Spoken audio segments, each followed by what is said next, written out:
This is Rogers TV.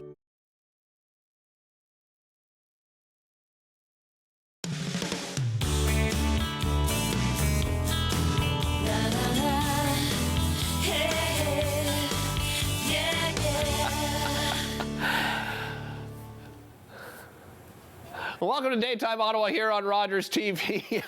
I'm still laughing because one of my cameramen, Ken, just turned to me and said, listen, you got a real celebrity on the show today, so keep your hands down because I talk with my hands. I've got to be me. And then Ken always says, your hands end up in the guest's shot, so please control yourself. So I'm going to do my best because I do have a big celebrity. You recognize her. She has her own show here on Rogers TV called Paula Roy's Favorite Foods. She's also recipe developer at Constantly Cooking, food editor at Ottawa at Home. You wear many hats. Paula Roy, how are you? I am so well. So glad to be here. Thank you. Good to be here as well. I'm going to try to keep my distance. We always make fun of Julie Finley, and I guess maybe I'm doing the Julie Finley to some of my guests as well, but I'll try to keep my hands out of your shot. Today we want to talk a little bit about getting your kids involved in the kitchen, but I want to talk about your personal story to start off, how you got involved in cooking and baking. Big family, as I've mentioned before in this show. I'm one of 6 kids. I'm the second to the end of the line, and I just gravitated to the kitchen. It was really nice one-on-one time with my mom. Yes, I did my share of dishes, unlike my siblings who would sometimes magically disappear when it was time for dishes, not naming names. And I was particularly interested in baking, like many kids are, because you love the sweet stuff. Yeah. I really wanted an easy bake oven when I was 4. My mom said, no, just use the regular oven. And I'm thinking, but I'm just 4. And she had like those dopey little square pot holders. Like I thought it was a terrible idea. But she went and bought me the little pans and the little mixes, and I baked these cute little cakes and would stuff them in my dad's face, and he dutifully ate them all. Nice. And then the next sort of big milestone I remember is when I was 12. My mom was traveling with her mom and sisters. It was October. My dad comes home from the grocery store and plunks this giant turkey on the counter and turns to me and said, you know what to do with that, right? Well, I had never cooked a turkey dinner before, so but I did, and it turned out really, really well. And Nice. it got to the point where if my mom was traveling and my dad needed to entertain clients, he would bring them home for dinner, and I would make a dinner and serve it to my dad and his clients. That is fantastic. Yeah. I love, so you know, the Easy Bake Oven, I remember my sister getting one, and I actually ended up using it more than my sister, and I think, yeah, she was probably around the 5 years old, and you know, I was a few years older than her. I loved it. Yeah. And my mom was a great cook, but kind of didn't want the kids in the kitchen. So it was later in life that I started to actually enjoy it. But today, that's what we're talking about, right? Absolutely. Getting the kids excited in the kitchen, have some fun, have some success. A little closer. Sure. So I always like to tell people, you got to meet kids where they're at. If they just want to bake, then bake with them. Right. Some kids have like the most fantastic taste buds. If they want to learn how to make sushi, if you don't know how, watch a YouTube video and then figure it out and then do it with them. So too often as parents, we think we know what they want to do. Right, and it shouldn't be what we want. It should be what they want. And the ease of learning now. You just said it. Go on YouTube and find, you can find everything. Look up a recipe. You can. There's like millions of them now available. And a lot of kids are really getting into food. There's like the junior chef competitions on TV and so on. And they are, I think, way more knowledgeable than I was as a kid about food. So again, meet them where they're at. But I always, when I have had friends' kids come over to want to cook with me, some really little ones, little great nieces and nephews, of course my own kids when they were little, and I always start with kind of the safety drill, because if they haven't learned this already, it's important. So first thing, long hair, tie it back, put a hat on something. Nothing worse, as we all know, finding hair in food, and kids tend to play with their hair, so if it's tied back, then they're not going to do that. Next up is cutting boards and knives. So I brought 2 knives. Pick the knife that's appropriate for the age and skill of the child. So often a paring knife size is really good, then instead of a long blade. And believe it or not, these little pumpkin carving kit knives actually do a great job. You can cut carrots with these, but they're just like I'm sawing at my thumb, and it's fine. So that's a really good option for, you can get a 2-year-old to make a salad with a knife like this, literally. My kids did it. And then for the cutting board itself, having it slip and run away is terrible. So you can put a wet paper towel underneath. Oh, good idea. Or use... They sell these as well, That's right, and those are washable if you don't want to use something that's disposable. So it's just a really good practice, and when I've been teaching adults, I often encourage them to do that too, because you get distracted, and you're not in your your own space, you're not familiar, and they do sell cutting boards with little rubber grippies on them too. And give yourself time. Take your time, and I can speak from personal experience because I just had Ian Slipikoff on the show last week, who's the owner of Du Michel Meat and Deli in Vanier, and he was picking on me because a month ago he came on the show and I had cut the tip of my thumb off. Oh my goodness, yeah, that's right. Yes. And I had cut the tip because I was in a rush to prepare something. So like anything, give your time to to get to work, and give yourself time to prepare a meal. And maybe do some of the prep ahead of time to take the pressure off at mealtime. So my last tip always with kids is don't be sticking your finger in the bowl, pot, pan, whatever. So I always set up a mason jar of spoons and tell them if you're tasting, that's what you're tasting with. And if they're right there and it's visual and visible, then it's quick to train them. So it's just a little tip. So speaking of kids and interesting palates, a lot of the littles in my life love pickles. They just love them. They're crazy for pickles. So we're going to make a really quick pickle. So I don't know if you want the big boy knife or this knife. I'm going big boy. I feel comfortable. So you're going to cut the ends off those cucumbers. All right. And you're going to slice them moderately thin. Nope, other way, sideways. Oh, this way? Yeah, and you can do 2 at once if you want. Okay. And we're going to put them in this jar. So these are what we call quick pickles. So you don't have to hot water bath process the jars after you're done. You just make them, stick them in the fridge in 24 to 48 hours. They're pickly perfect, and it's just so easy. I love it. And I've got some fresh dill from my indoor garden, so we're going to layer that in. And then I made the brine ahead of time because you don't want it to be scalding hot. So I just heated some water, cider vinegar, salt, and sugar. That's all it takes? That's all it takes. Wow. And it really is so simple. And kids, I mean, I have seen kids just go ahead and make a jar of pickles any old day they feel like it because they find out how easy it is. So we're going to just pour the brine on top. All right. And look, how easy is that?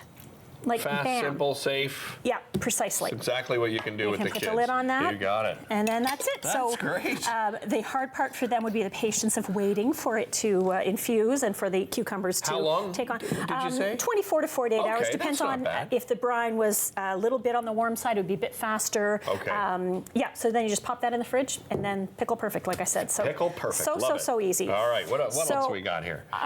Talking with kids, one of the things that I hear so often, they love making snacks for their friends. I think it's because they're watching food TV. They want to serve up something really pretty and fun and look what I made. But of course, their desires may not be matched by their skill. Right. So here's a really fun one. I've got some hummus in these mason jars. Okay. And you're going to load in some veggie sticks. Oh, just so we'll both do stick them up? Stick them in. And I really have trouble with kids double and triple and octuple dipping. Drives me bananas. So now they don't have to worry. Everybody's got their own. And if don't want to pull a George Costanza. That's right. You know, and double dip at the party. And if hummus is not their thing, then you could use ranch dressing, Caesar dressing, anything. And so look, you could make these ahead of time, stick them in the fridge. Idea. I love great idea. I actually did this for a bridal shower I was hosting last summer, and it was great. People were wandering around in my garden outside, and you know, everybody's just holding their little thing and eating away. So simple. Look how colorful it is. Yeah. And again, they could assemble this before their friends come over for a play date, and then just pull them out of the fridge and serve them up. Kids will love doing this. Absolutely. Yeah. So just super simple. You have one more savory before we go to sweet, but you know what? We're down to about 30 seconds. I'll set it up, and then we'll jump Exactly. So what kid does not love chicken strips?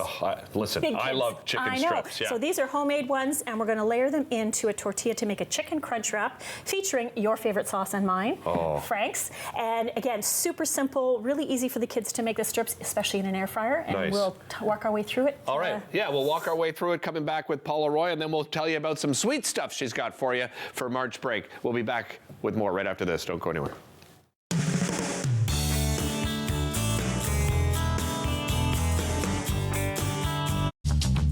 This program is brought to you by Ignite TV.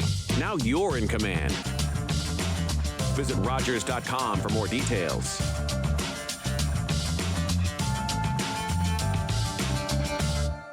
You're watching an interesting local show on Rogers TV and you want to know more. That's when you head to RogersTV.com. Our website provides more information about our programs, our hosts, our schedule, and about how you too can get involved with Rogers TV. Visit us online at RogersTV.com. Like most of Canada's film and media industries, Todd Studio is mostly straight and white. But by pledging to check their privilege, Todd Studio can now help fund programs to finally create a more diverse talent pool. And Todd, you can stop hiding behind this plan. What? Actually, I'm in the vents. Stop hiding from our industry's lack of diversity and pledge to help POV fix it. Go to checkyourprivilege.ca. Some of Canada's most interesting and accomplished people share their lives, careers, insights, and stories each week on Canada Files. I'm Valerie Pringle, and I'll be speaking with economist Mark Carney, actor Eugene Levy, author Louise Penny, and architect Moshe Safdie, among others. I hope you can join us.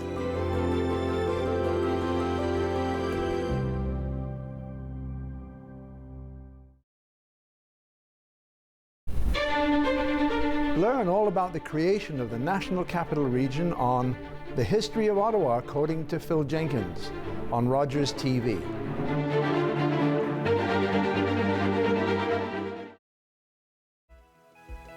Hi, I'm Sam LaPrade, the host of An Hour to Give. This week we're featuring the organization CODE. We want you to learn all about the issues facing people in Africa when it comes to literacy. Join us.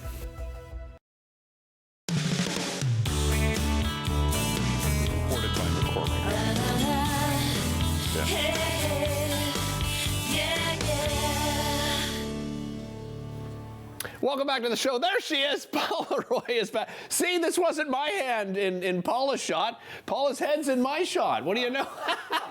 That's our fault, Paula, not yours. We're back. We're gonna prepare this very quickly before we move over to the desserts, right? All right. So you're gonna grab a tortilla. I like the corn tortillas. Me but too. Be mindful. People don't realize this. They're not actually gluten-free. The ones you buy at the grocery store. Really? So if you need a gluten-free corn tortilla, you've got to go to a Mexican or Latin specialty food shop. Okay. So Okay. Good to know. So I usually put down some lettuce. Yeah. And then we've got our little homemade chicken strips. Now, I made these in an air fryer. So simple. You love the air fryer. Yeah. eh? And so chicken crunch wraps are on my website, constantlycooking.com. Okay. You look hungry. I think you need two. And then I'll have you drizzle as much Frank's as you would like. Oh, this is the good on top. stuff. And you said French's makes this, eh? We were just wondering if Frank's was the brand. Parent company, I guess, yeah. Okay. Just and as much as you want, I actually usually put it in a bowl and I roll the chicken strips in it because I love it so much. And then a little ranch to balance out. Oh, that's very Canadian of you, the old ranch dressing. And then you're going to burrito that. I want to see your folding skills. Oh, dear. Oh, he's going to go. He's not doing the end. Oh, well, top I was going to try doing that. Ooh, nice. Okay. It might be too much in there. No, never. So that's it. So there you go. Chicken crunch wraps, just so delicious. I'll leave that. You can have it after the show. Wonderful. Okay, so now we're moving on to our sweet things. And as we talked about earlier, kids love to bake. They just, it's because it's what they want to eat. This is kind of where the teaching begins in the kitchen, almost always, right? That's for kids. right. It's the baking portion. So we're going to add to our melted butter here some sugar. These are little gluten-free nests, and I'm doing an Easter spin because you're going to put jelly beans in them for me. Nice. So a little sugar, some oats, some coconut, and if I don't need heat, that's you good. don't? Nope. Okay, sorry. It just needed to melt the butter. Trying to get ahead of things for you. And if your kids despise coconut, you can use crumbled shredded wheat as an option, which took me a while to figure out, and then just a little bit of milk. So these are commonly known in old school circles as macaroons, not macarons. Okay. And they were a big thing when I was a kid. And if I was in my home kitchen, I would probably add another little splash of milk, but we'll be just fine. And that's it. So a kid, if you melt the butter for them, they can stir this up in the pot or in a bowl. Super safe for them. And then you just make, I'm going to use these spoons here, little nests with this mixture. And this is the only cooking that you do with these? Or you're going to put No, that's it. Yeah, I thought so. Okay. You're making your little nest. That's right. And then you are going to perch 3 jelly beans, because Martha Stewart says we need odd numbers, inside each nest. So go ahead. If Martha says it, we're doing it. I tell you, someone told me that years ago, and dang it, I can't stop thinking about it. Like, I'm putting candles out. Oh, there's only 2. I need a 3rd candle. Yeah, well, she's not alone in that. Like many interior designers, decorators, they say that's the way to go. It's got, as you said too, it's got to be odd numbers, right? So that's it. So simple, kids can do this pretty independently. You could even melt the butter, say, in the microwave, because that's super safe. Kids, their microwave skills at a very young age are quite impressive. Yes. Pop them in the fridge to set them up, and they're ready in about 15 minutes or so. And again, something that they can proudly make, and just super so cute. Adorable. I love it. Yeah, just cute and easy. Yeah. Okay, so now we're going to get into, I decided not to do actual fire on air, because that's What too could scary. go wrong? wrong, Paula. I can't imagine. But we're going to make a s'mores parfait. So nice. I know Okay. you're probably the kind of guy who just loves spraying this stuff. Oh, you got that right. Okay, so about... We usually have the kids lean back their heads at the dining room table and then do a little spray in the So about 3 centimeters, 4 centimeters in the bottom. And then, because we want to make these really Canadian, we could use graham crackers, but instead we're using crushed maple cookies. Those are good. Everybody loves these maple cookies. So we're just going to sprinkle in a little bit of that. Okay. And then some chocolate chips, because these are s'mores parfaits. After all, the mini ones I like, because they're just so dang cute. And then another squeeze. Yeah. Okay. And you could use mason jars, plastic cups, anything you want. Wine glasses if you're doing it for grown-ups. Great. This reminds me of my favorite Dairy Queen dessert. Yeah, so then fire it up to the top. You got it. And then I use my kitchen torch to brulee these marshmallows. And we just pile those on top. And look how great that looks. Look, that is perfection, my friend. Super fun. And again, if you don't have a torch, you could do the marshmallows under the broiler. Adult supervision recommended. Yes, because we know they're in and out quick. We know how marshmallows love to catch on fire. But yeah, what kid would not be so happy to either serve this up, but especially to eat it, right? Yeah, just so agreed. simple. And then the last thing when you think about baking with kids, you'll notice I had everything all measured for these little things. Right. So I would encourage you to train them that way instead of having them open the cupboard 57 times and they forget, did I have everything? So teach them that mise en place where you say, okay, what do you need? Okay, let's get it all set out here. Let's double check and then we'll roll. And if they're really little, you could do that for them just to get them comfortable. Tools like a stand mixer, electric hand mixer, great idea for littles because they don't have the arm strength to beat a stiff cookie dough. And I'm not opposed to mixes. So a boxed brownie mix can be a great thing for a kid to practice on. For sure. And they have a lot of gluten-free mixes now for cookies and brownies and so on. Excellent. So if that's something that your family needs to deal with, that's important. And then all I did to zhuzh up these brownies was these are micro Cadbury eggs, so not even mini eggs, they're micro. New to me. I love it. And normally I would chop them because otherwise you get these giant honking pieces, but I just sprinkled these on top of the batter and baked them. And my one pro brownie tip is that you always underbake them. So this mix, this box mix said 30 to 35 minutes. These were 24, so they're nice and fudgy in the middle. Fantastic. And everybody loves that. We have about 60 seconds left. You had some recommendations too as well for sort of those outdoor foodie activities, right, during March break to get out of the house a little bit. I did one year a scavenger hunt for my kids. Obviously, I had to support them by sometimes driving them places, but find 3 ice cream flavors that you've never heard of before, and then of course we would try them. Okay. We went to Chinatown and went grocery shopping for all these weird, unusual ingredients. Came back home, watched some YouTube videos, figured out how to cook them, and they really enjoyed that. So there's a lot. Maybe it's trying 3 new to you bakeries and doing a croissant comparison or something like that. Yeah. Kids will really get into it compared to the cost of a Disney vacation. It's not very expensive. And my kids still talk about some of those food adventures that we had just right in our own neighborhood. So yeah, because as you said, you don't have to take your kids away all the time to have an incredible time. Some of the simple things you just mentioned there, heck, I want to do them. Never mind my kids. I'm going out with Paula. We're going to have a good time in March break. Hey, we got lots more coming up here on Daytime. Don't go anywhere. We'll be right back after this.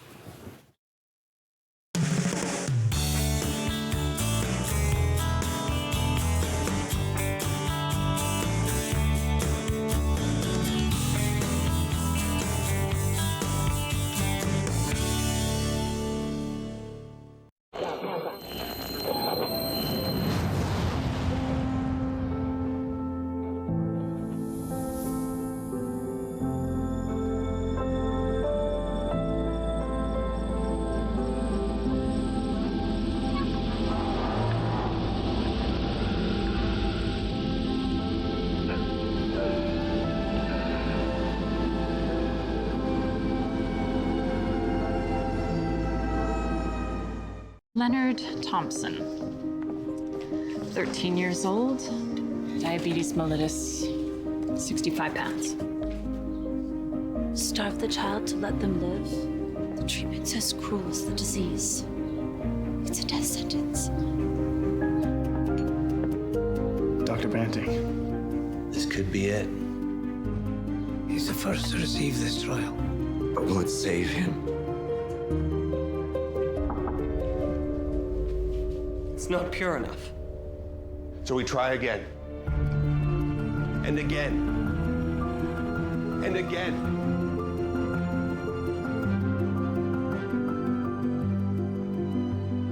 Before the discovery of insulin, diabetes was a death sentence.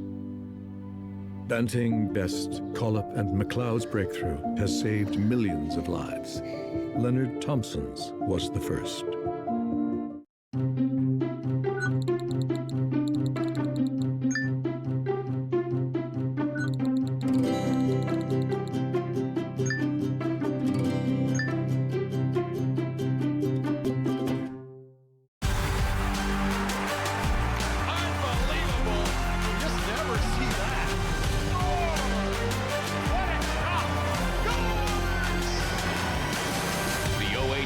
On Rogers TV.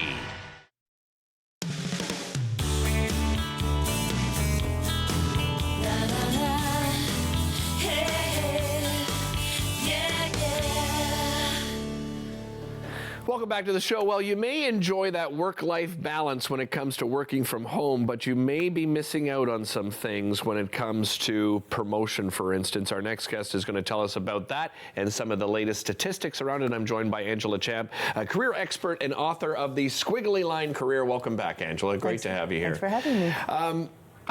I guess I'm not necessarily surprised, but, you know, just with all the attention that's been on work from home and the, you know, how everybody's enjoying it so much, and then to hear something like this, we may shock a few people probably, right? We are. Tell us about this work from home and what it can mean for employees. So there was some recent research that said that fully remote workers were 31% less likely to be promoted than people who are hybrid or fully in the office, and 35% more likely to be terminated than their work from office employees. And this is new research because the fully remote model has really taken off since COVID. Yeah. So there haven't been that many years of research on it, so it's brand new to us. Yeah, this is interesting. So what are some of the reasons then why those fully remote workers don't have the same opportunities as those that are hybrid or in person full time? Yeah, it's not great news. The reason why is because, unfortunately, out of sight is out of mind. Think about long distance relationships. They work in a romantic sense, but it's more likely to work if you live in the same city. Or even long distance friendships. You might still be friends, but it's not the same as when you can go out to a pub for a beer with your friend. It's not the same. And so, unfortunately, out of sight is out of mind. The other thing is, especially in white collar or knowledge type work, sometimes your boss doesn't actually know what you do, or even worse, your boss's boss doesn't know what you do. And so when there's a decision being made about promotions or terminations, the one they know less about is the one that's more likely to be terminated or affected. Yeah, it makes complete sense. So what are some of the things that, I mean, say you want to stay in that position, you want to stay at home, are there things you can do? Definitely. Okay. Because remote working is here to stay, and I know a lot of people prefer it. So if you're working in a company that has both options, work from office or hybrid or fully remote, here's some things that you need to do if you're remote. Okay. First of all, make sure your boss knows what you're doing. I know that sounds obvious, but you'd be surprised that a lot of people don't know what you're doing. So once a week, send an email outlining your accomplishments for that week, or projects that you worked on, or things that you moved forward. Don't take it for granted that your boss or your boss's boss know what you do. So make sure you're telling them. It could be just a quick little end of week summary. Secondly, if you're not having regular one-on-one meetings with your manager, don't wait for your boss to schedule that. Schedule them yourself. You could do it weekly, bi-weekly, monthly, whatever, but make sure you're booking 15 minutes in your boss's calendar so that they don't forget about you. It's so easy for people to forget about you if you're not in the office every day. And the third thing that you can be doing is make sure that you're building alliances and friendships with other people at your workplace, whether they're remote or in the office. Have virtual coffee. If you can possibly go into the office even once in a while, just to be seen, that will make a big difference. You know, it's interesting that the part about, you know, your manager or their boss, you know, not necessarily knowing what you're doing, because I think for most people they look back and say, oh, that's such a traditional thing where, you know, the boss has to lean over my shoulder to see, you know, if I'm actually doing work, but your boss still needs that in some form, right?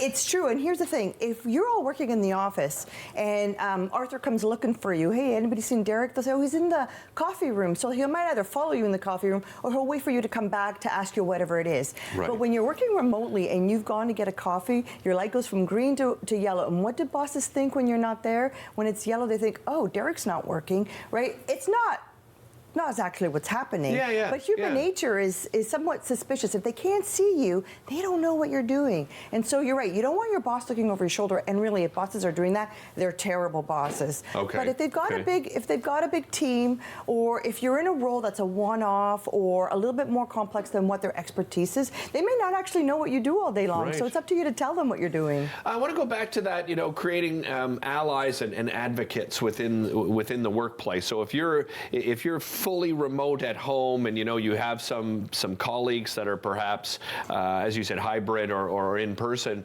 how do you create those allies and how do you get those advocates on your side? If you're working in a role where, say, you're working on a project with other people, or your work relies on other people getting their work to you, or their work relies on you getting it to them, make sure that you're getting the work done on time and helping them out. Create a culture of recognition. Do a lot of peer recognition. Do a shout out for your colleague. Make sure that people are recognizing your colleagues and that it's coming from you. Ask them for virtual coffee. Ask them about their home life. How's their new puppy? How's the baby doing? So make sure that you're building those relationships. It takes a lot more effort than when you're just sitting beside somebody in a desk and you can turn your head and ask them.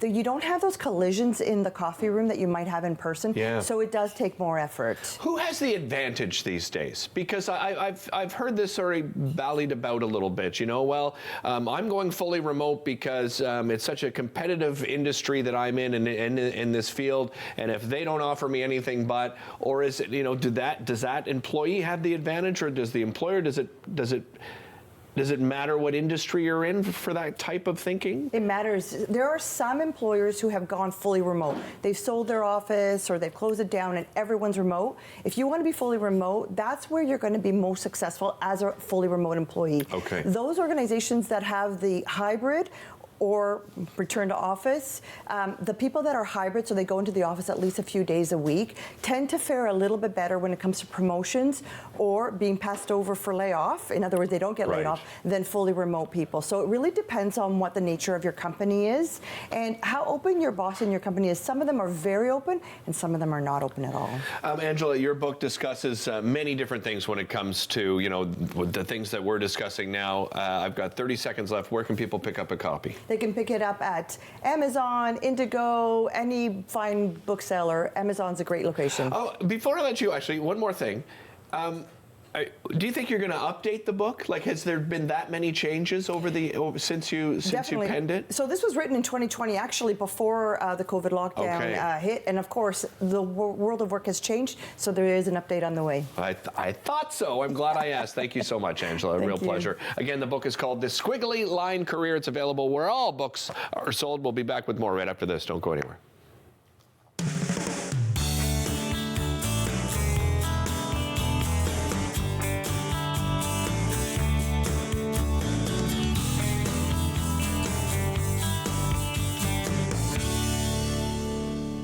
Like most of Canada's film and media industries, Todd Studio is mostly straight and white. But by pledging to check their privilege, Todd Studio can now help fund programs to finally create a more diverse talent pool. And Todd, you can stop hiding behind this plan. What? Actually, I'm in the vents. Stop hiding from our industry's lack of diversity and pledge to help POV fix it. Go to checkyourprivilege.ca.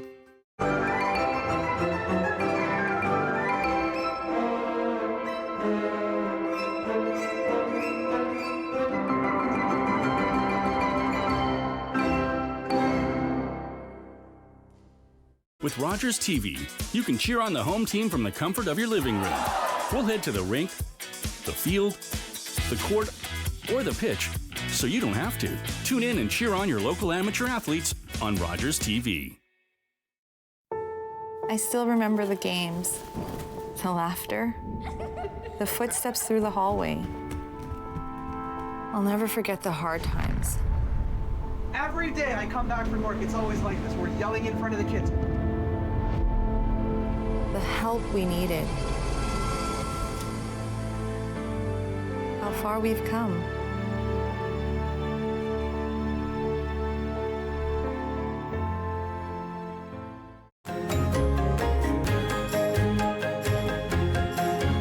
Join us for the new season of Ottawa Storytellers, right here on Rogers TV.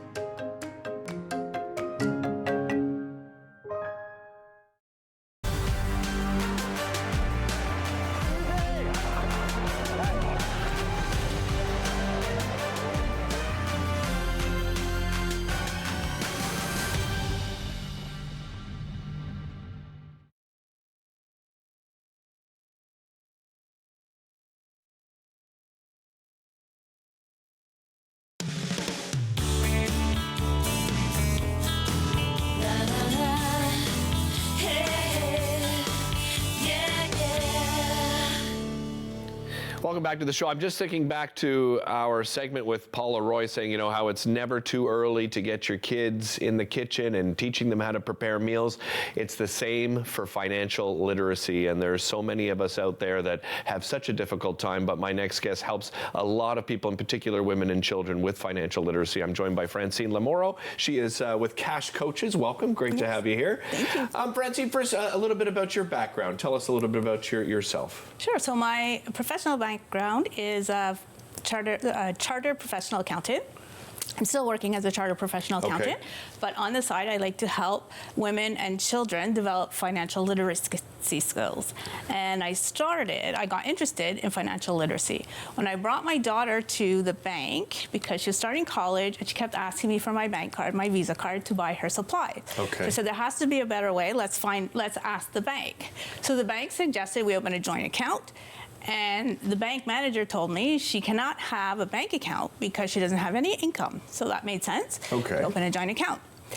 At the end of the meeting, he offered her a credit card. And I said, but what? How can she have a credit card? She still doesn't have income. And his explanation was, you know, we offer credit cards to students because we recognize they're going to be high earners once they finish their program. But that was 4 years away. So that's when I realized that the system is broken, and probably why a lot of people how is she are going to pay off anything she puts on her credit card with no income? Well, I think his idea was I would. Yeah, I can see that. I was not interested in that. Yeah, so, for sure. Yeah, but I think the criteria to borrow money has become so loose that people get into financial difficulty without even realizing it. And I think that's at every level. Right, you mentioned credit card, but you know, loans and mortgages and these. I don't even get you. You feel the same way. But these loan places, you know, I don't even want to name any of them, but you know what I'm talking about. That are charging an exorbitant amount of interest and really taking advantage of vulnerable people out there. Yes, and you don't realize what you're buying, what the true cost of what you're purchasing is with credit, because you add those interest, and then if you miss a payment, you add fees and penalties on top of that, and then it hurts your credit rating, and then you're in a really bad spot faster than you can even imagine. Yeah, and then you just get stuck, right? It's just you get stuck in that wheel. Let's talk about those workshops. Workshops in particular for women and children. What did those look like? What do you teach? So for women and children, it's basically the same topics, just tailored to their age group and their knowledge level. So we talk about saving strategies, very important. We talk about credit, and we talk about debt and the cost of debt.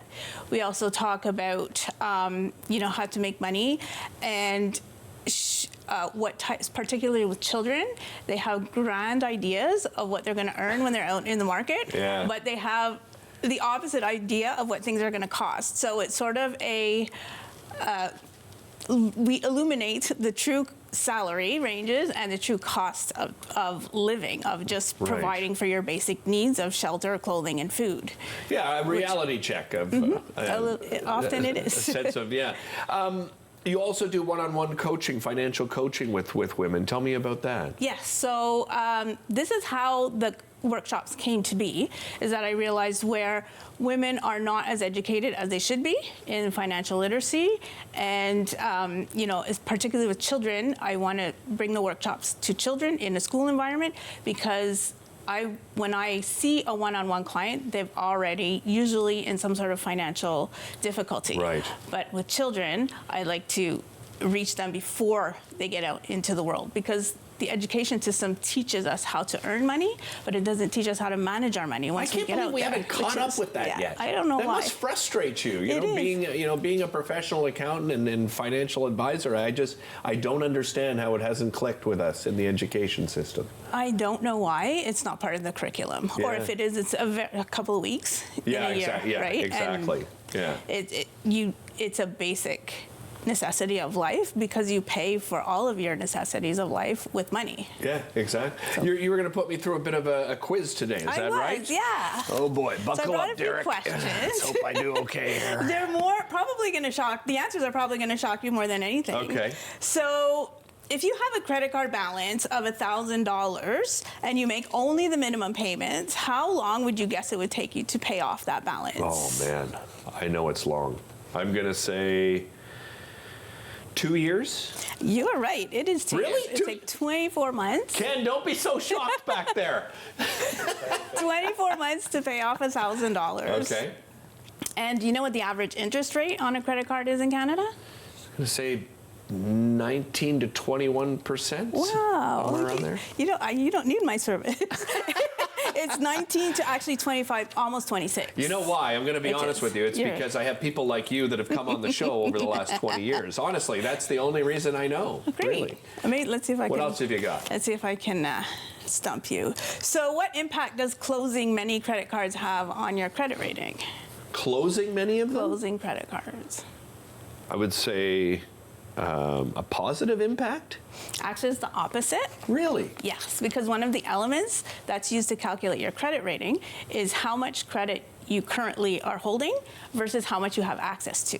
So if you close your credit cards, the amount that you have access to actually becomes smaller, so that ratio increases. That is wild. So if I be responsible financially and only carry one credit card, let's say I had 4, I go down to 1, that's a negative. It is. Put the other 3 in your drawer, forget about them, and don't use them. That is unbelievable. And that will increase your credit rating. I think we have time for one more. Do you have one more? One more. Does checking your own credit score increase or decrease it? Ooh, I have no idea. I'm going to say increase. It actually has no impact. No impact at all? No impact at all. Some people are afraid to check their credit rating because they think that it's going to decrease their credit rating.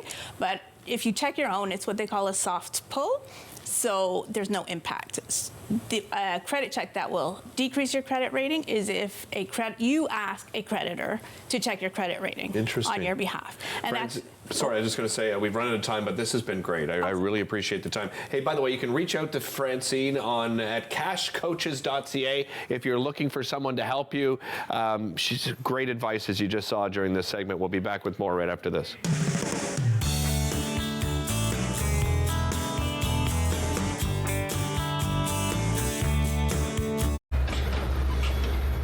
This is a brain in urgent need of mental health care. But because 3 out of every 4 Indigenous people experience racism in healthcare, she may not get the help she needs.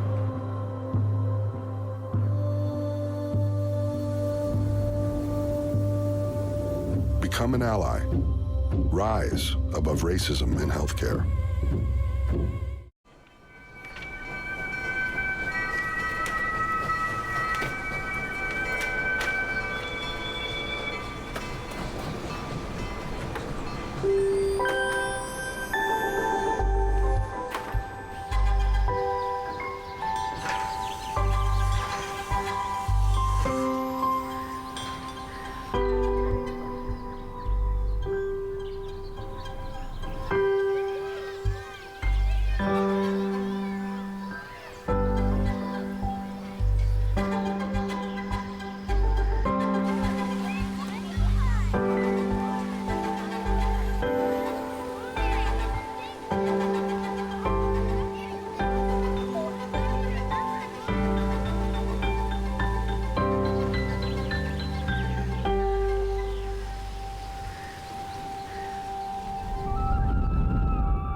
public transit, garbage pickup, parks and recreation programs, snow removal on your street. How can you stay informed about these and other important local services?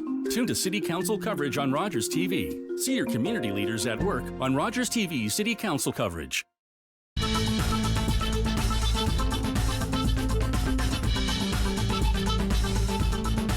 Watch Podium exclusively on Rogers TV.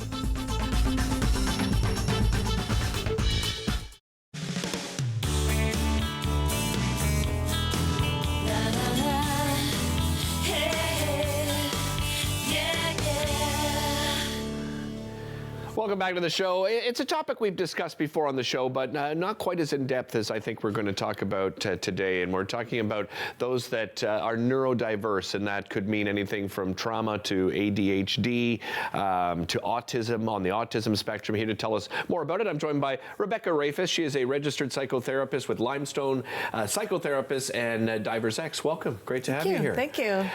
Yeah, let's talk about, I mentioned 3 of those things, but when we think of, somebody being neurodiverse, what does that mean exactly? Well, so neurodiversity, simply put, is that you have a different way of experiencing the world. Okay. Your brain is wired differently to explore your external environments. Okay. And so the neurodiverse movement that we're trying to usher in here is to just allow for a more welcoming space, a more inclusive, more understanding, more compassionate, more empathetic space for people who navigate the world differently. Is that the biggest challenge you think that we have right now when it comes I think the biggest challenge is that we have old systems and old social constructs that have really are outdated and were made for research that was done 20, 30, 50 years ago. We are now in the last 10 years, we've gotten so much better with the research around neurodiversity and understanding the needs. So we just have to catch everybody up and start marrying it all together, which is actually something that we're not really good at. Right.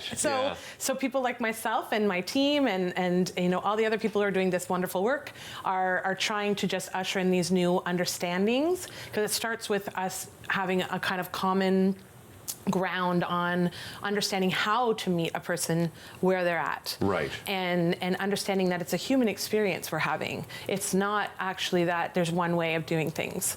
So we look at differences rather than disorders, basically. People may be wondering why I have Baby Yoda and you've got Darth Vader with you here today. What's the purpose of these characters? Well, so I use a lot of metaphorical terms or metaphorical examples when I'm doing therapy with my clients to try to help them understand the functioning of the brain.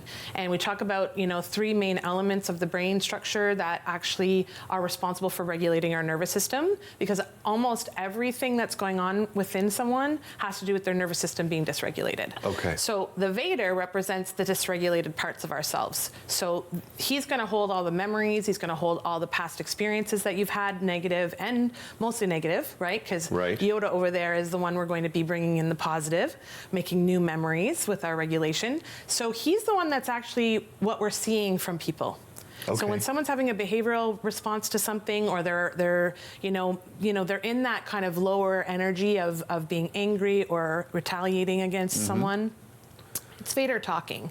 So we want to learn how to tame Vader. Okay. So we need to learn skills to bring in the Yoda. And Yoda represents a lot of mindfulness, right? He represents grounded, wise, knowledgeable skills. So we use Yoda strategies to tame Vader.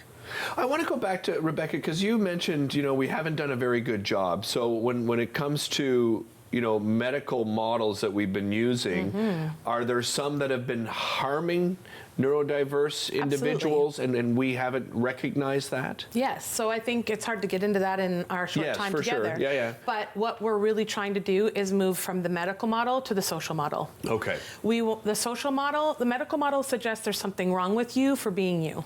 Right. The social model represents that there's something wrong with the environment or society. I love that. So we're really trying to shape the way that we change things societal-wise so that people feel more accepted, more seen, more understood. A couple of things you wanted to talk about today. I guess it's part of your process. One is fiddle fingers. Yes. You mentioned that in the green room. What does that mean? I also call that tappies. But, tappies, okay. But the fiddle fingers, it's actually part of the Mindful Kids this year. Activities that you can share with your family members. And so this is something you can buy just on Amazon. Okay. I use it within my therapeutic practice. But fiddle fingers, do you want me to demonstrate it? Yeah, if you don't mind. Where should I look? Look at Ken's camera over here. We'll have our Vader participate. So, so fiddle fingers is a really quick way to bring the two parts of the brain that aren't communicating back together when we're having an upset. So when we have a nervous system dysregulation, our prefrontal cortex, so the thinking part of our brain, the rational part of our brain, goes offline. Right. And then the Vader, it takes over and hijacks. So that's why sometimes we can't stop the anger or we can't stop the outburst. So this is a really quick, easy way to bring that back together and to just bring the calm. Okay. Find your calm is what I say, right? So I'm going to just sit him there because he's going to get in my way. So what you're doing is you're stapling your fingertips just like this. Yep. And you're going to, the key thing is that you have to say the word tap 5 times on each set of fingers when you tap. Why? Because we're calling in the language piece, which is the prefrontal cortex, which is then going to allow for that calm over the emotion. Okay? So we're just going to do it. We're going to take a nice deep breath in through the nose and out. And then we're going to start with our thumbs and we're going to tap, tap, tap, tap, tap. Tap, tap, tap, tap, tap. Tap, tap. So your mind really has to go to this one exercise. Tap. This is not easy, actually. Tap, tap, tap. Tap, tap, tap, tap, tap. And then we start with, or end with a nice just deep breath in again. Right.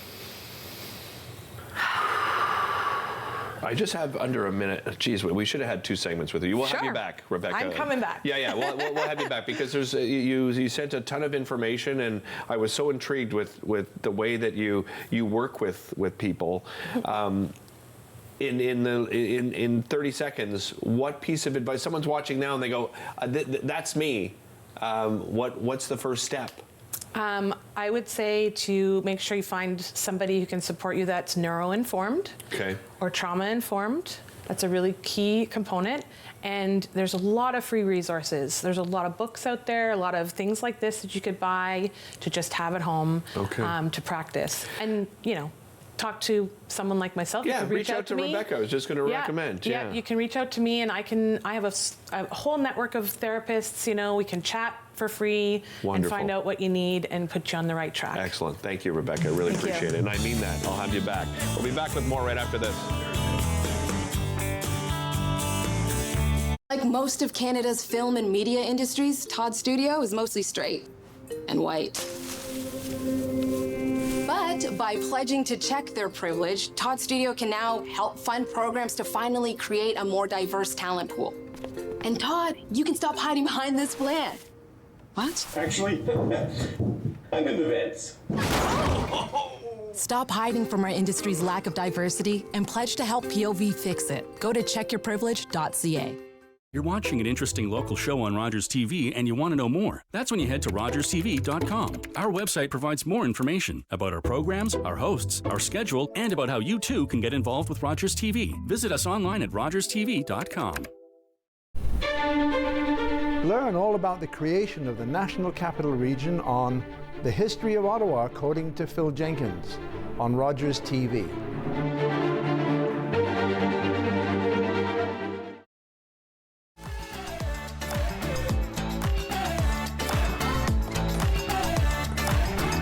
With clubs, leagues, and courts in every province and territory across Canada, squash is the sport for wall-to-wall fun, fitness, and friendship. From coast to coast to coast. Learn to play and you'll want to do it every day. Squash. Play inside the box.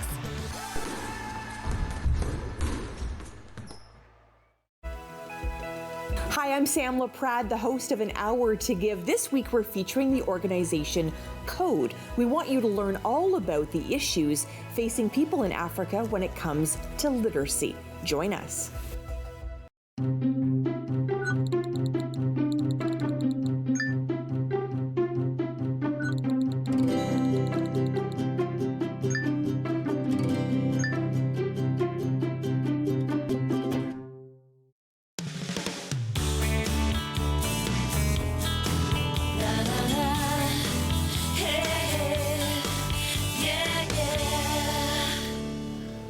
Welcome back to the show. If you own a small business, maybe top of mind isn't necessarily technology right off the bat. There are so many things to think about as a small business. Well, my next guest helps with a number of different solutions for small businesses. I'm joined by Ruth Aliou.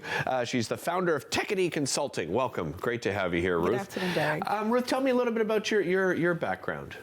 My background has been in IT security and compliance, did my bachelor's in IT, my master's in IT security from Concordia, and my career has just spanned engineering program management, compliance and cybersecurity, securing critical infrastructure for the government of Canada, and I pivoted to entrepreneurship in 2021, juggled that for a bit, and recently became full-time at Techity. Congratulations. Thank so you you're so a much. smart cookie, is what you're telling me. If you say so. I do say so, because my brain does not compute with the things, that we're going to discuss, and I think that's why it's so great to have someone like yourself. Why in particular did you decide to work with small businesses, Ruth?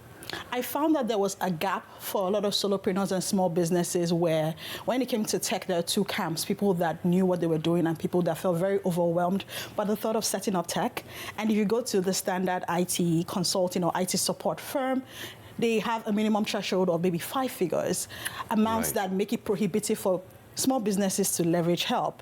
And so I wanted to lower that barrier of entry to say you don't have to have the bells and whistles. You can start from something basic, and as you scale, you also scale your tech along the way. So, okay, what is something basic that a small business should be considering?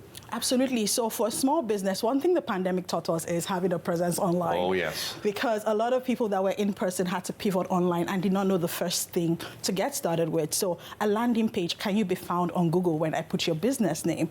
What does that look like?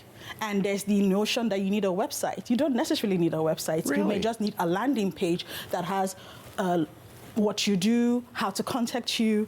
Do you have a business email? You don't have to invest the big bucks. You can start with something free or low cost. Do you have a social media presence? If people go online, how do they contact you? Very elementary things that do not break the bank, but is really the first step in people reaching you, contacting you, chatting with you. That's interesting, because I think a lot of people, the pandemic is a perfect example. A lot of people are like, oh my goodness, I need an online presence. And then they probably ended up, spending much more than they needed to, or having, as you said, a full website with, tons of different information that's not necessary. Have you seen that? Is there any truth to that? I would say so, because, for example, if anyone looks up my business, you see something called a Google Business Profile. That is free. And so putting in that information, putting in posts and videos and links will be a good place to start. Going to Facebook groups and community groups, networking events with maybe a digital card. You don't always have to invest in a physical card. A digital card that has all of your links. It's a good way for people to know a little bit about what you do, where to get started from, email marketing, things like that. And so it doesn't have to be a website. Social media has made it that opening an Instagram account or a Twitter account also gives people exposure to your business. Right. You mentioned your educational and professional background in cybersecurity as well. I would imagine that's something top of mind for all small businesses when they get that online presence. Well, how do I protect myself? How do you help out in that fashion? I would say that when people hear cybersecurity, they think it's like this big, you have to be like an enterprise level business to think about cybersecurity, but it's even as simple as don't use the same password on all of your accounts. Something elementary like that. And even it doesn't have to be complex. You start from where you are. If you want a pattern to your passwords, that is great. But I always recommend using a password manager. They are free password manager applications. Oh, yeah. So what's a password manager? A password manager is an application that people can save their passwords in that is secure. So you have like a master password that only you knows, and that's really the only password you need to think about. Once you log in, you have all of the passwords, and password managers allow you create very complex passwords that you don't have to remember. Right. And so that's one way to be secure. And if you have a website, ensuring that you have that lock that you see when you go to the website, just to show that, okay, anything going on this website is secure, is also a great way to do that. When it comes to sensitive information for your clients, how are you securing that? Can I just come to your laptop and see that on your desktop? Or is that protected with a password? Or is that in a different location from where your regular files are? So it's not a big start, but starting from where you are in your business. Right. And so many small businesses, of course, too, when they start out and maybe they get to a growing point where they can afford to have one. But what about IT support, right? That's probably another issue for, I've just started. I can't hire somebody full time to be my IT support, right? Yeah, absolutely. A lot of small businesses don't have a big tech stack, right? Yeah. It's the basics. They want to ensure that their websites cannot be compromised by hackers. So who's looking at your website routinely to ensure that all the updates are getting on the site, who's looking to ensure that your automation, your workflow between your website and your email and your funnels and all of these cool things, who's ensuring that all of that they're all talking together, who's ensuring that the laptop you're working from is secure. Right. Because if that gets compromised, then everything gets compromised. Yeah. And so I think that's where, I definitely think that's where tech support comes in, where someone is coming in at your own cadence. Once a month, quarterly, I'll recommend monthly because security updates from Apple and Microsoft come out monthly. Okay. So just ensuring that someone is coming, checking that your apps are updated, you're getting your software updates will be something that I highly recommend small businesses do, because people think that if you're a small business, you can't get hacked. And there's a lot of statistics that have shown that. Sometimes you're the easier, right? You're the easier victim to go after. Wow. This is a smart cookie right here as I set up that. Ruth, how do people get in touch with you? I'm everywhere. Okay. But techiedyconsult.ca, people can book a free 20-minute consult so I can assess their needs and make informed recommendations. Fantastic. I can be found on Facebook, TikTok, Instagram, LinkedIn. She's everywhere. Thank you so much, Ruth. Really appreciate it. We'll be back. Thank you. You too. We'll be back after this.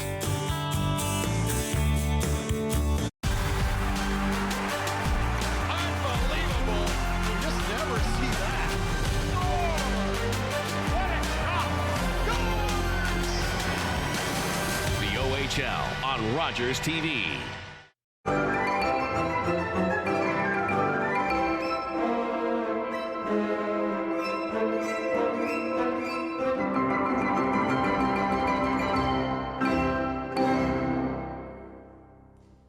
With Rogers TV, you can cheer on the home team from the comfort of your living room.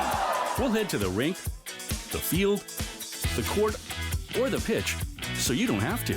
Tune in and cheer on your local amateur athletes on Rogers TV.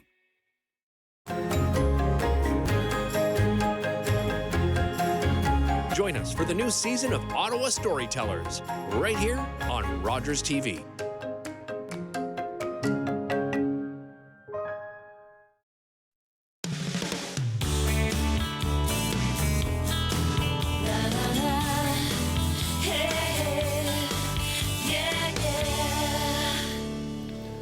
Welcome back to the show. I think this is the first time in a long time we haven't had an event to review at the end of the show, but a big thanks to all of our guests as usual. I wanted to mention Paula Roy. She had great advice and shared some of those recipes. If you want any of those recipes, she's got a ton of recipes up on her website, and that is constantlycooking.com to find out more information. Let me tell you who's on tomorrow's show. Daniela Croco is back on the show, host and chef of Simply Cooking by Chef, which you can watch right here on Rogers TV. She's going to share a couple of fabulous recipes for us on tomorrow's show. And Chris Rousakis is joining us on the show. He's the co-founder and creative director of Phantom Productions. He's got an amazing documentary. You may remember this story about Olympic snowboarder Ross Rebagliati. He lost his gold medal due to consuming cannabis. Well, he caught up to Ross and has done an amazing documentary talking about that time and, of course, what it meant to his career and how devastating it was. So Chris will join us on tomorrow's show to talk about that. And a reminder as well, if you have a story idea, you've got a business or a charity event coming up, please reach out to me on social media at Derek Fage. I'm on all the social media platforms. We'll see you next time. Connect with us by visiting our website or email us at comments@rogerstv.com.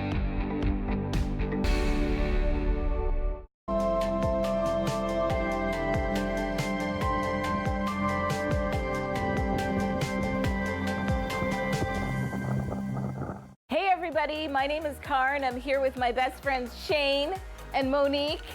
Join us on Rogers TV for Fitness Faction. Every week, we're going to take you through a full body workout. We've got strength training, we've got cardio, we've got HIIT. Ladies, let's get back into it. I think we've got 10 more skaters. Let's go.